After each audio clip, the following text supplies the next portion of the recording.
Cette semaine, on parle de conductivité et de résistance thermique des isolants. La conductivité, c'est un indicatif pour voir dans quelle mesure les matériaux que vous achetez ou que vous avez à la maison transmettent la chaleur. Exemple, mettez votre main sous un panneau de bois.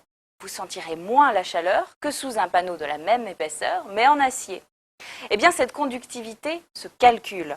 Le coefficient lambda, qui s'exprime en watts par mètre degré Celsius, exprime la quantité de chaleur traversant en une seconde 1 mètre de matériau homogène pour un écart de température de 1 degré Celsius entre les deux faces. Plus la valeur est petite, plus le matériau est isolant. Reprenons nos deux exemples. Le coefficient lambda du bois est compris entre 0,12 et 0,24 watts par mètre degré Celsius. Celui de l'acier est compris entre 50 et 53 watts par mètre degré Celsius. Moralité, et là c'est prouvé mathématiquement, le bois conduit beaucoup moins bien la chaleur que l'acier.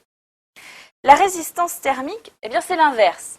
Ça exprime tout simplement la qualité isolante d'une paroi ou des matériaux que vous avez. Il est représenté par le coefficient R, et ce coefficient se calcule tout simplement en divisant l'épaisseur du matériau par le coefficient lambda, soit la conductivité. Voilà, vous savez toute la conductivité et de la résistance thermique des isolants. À la semaine prochaine.